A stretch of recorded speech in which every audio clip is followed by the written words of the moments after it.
explain a little bit my vocabulary that I used in the video, before, in my story about learning Japanese, okay, practicing Japanese. And first of all, I want to focus on the new vocabulary, new vocab. And you have to knuckle it down,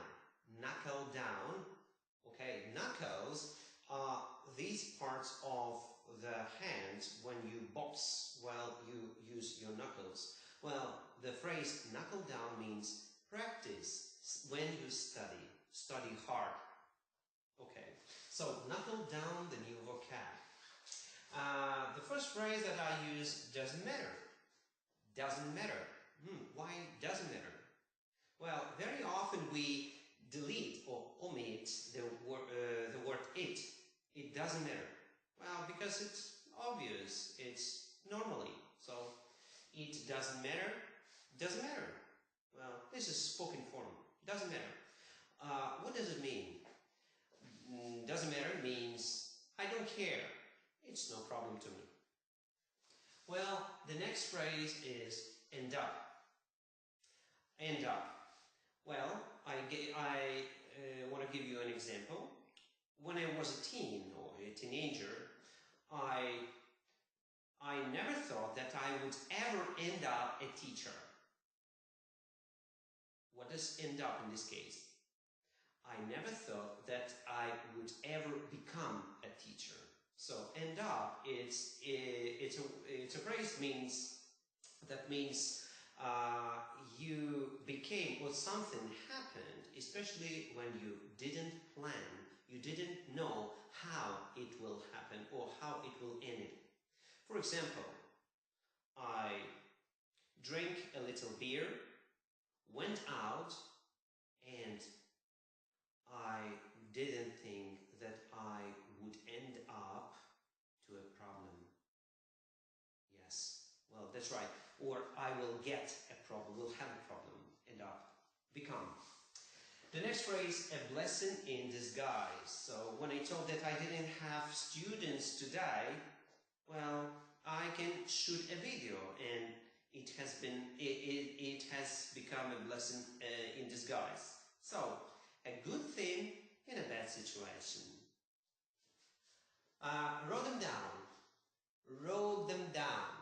Well, the first, I'd like to focus on wrote down.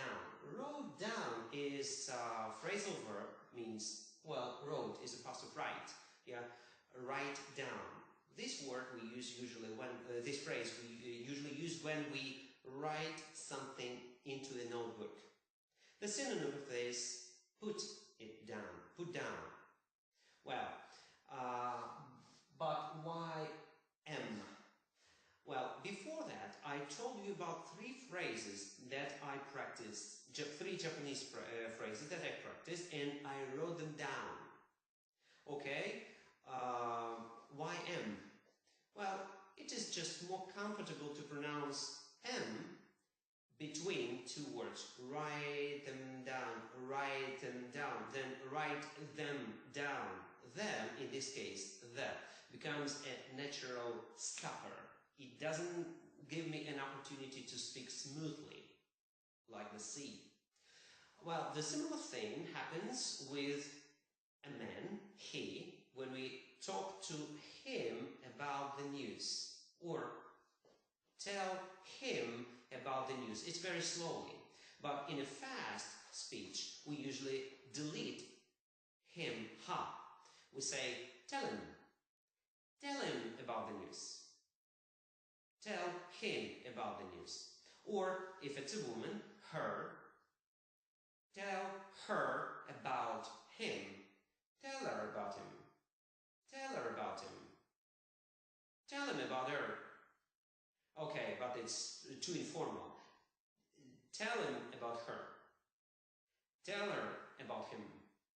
Okay, so be very active in listening and distinguishing.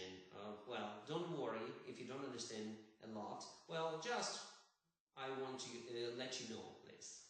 Okay, the next one is all of a sudden. all of a sudden. So, well, it's a real American phrase you can hear a lot. Well, all of a sudden is unexpectedly happened or suddenly happened something. All of a sudden, suddenly.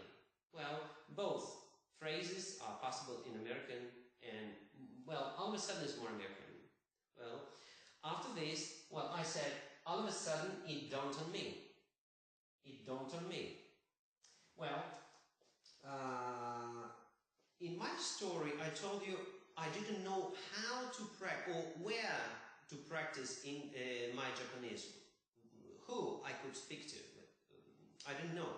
Well, and I didn't know, and all of a sudden, okay, suddenly, it dawned on me. It's like, oh, wow, good idea. I realized. So, it dawned on me, I started to realize. I started to understand what to do. Know how.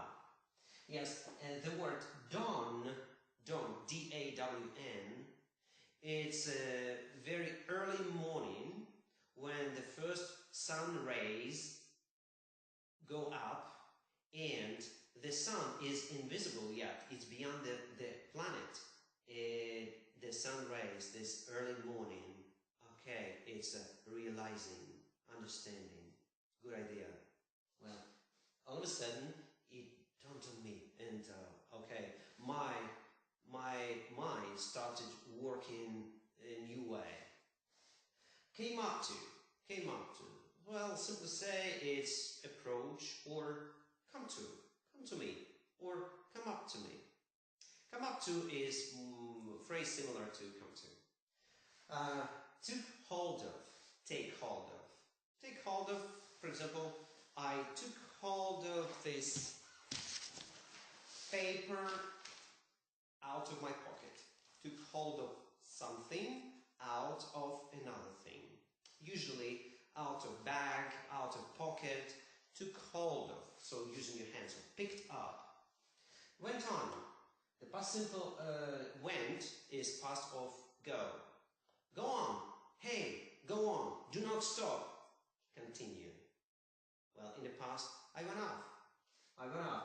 And remember, in English, in American English, very often you cannot hear went on. Went on. You see, language is comfort, but you have to know it because if you don't understand this thing, you will not understand others. Well, you should practice natural English. Went on. Hey, go on. Yes, I went on. Okay, that's all for now. Thank you very much, Tanya.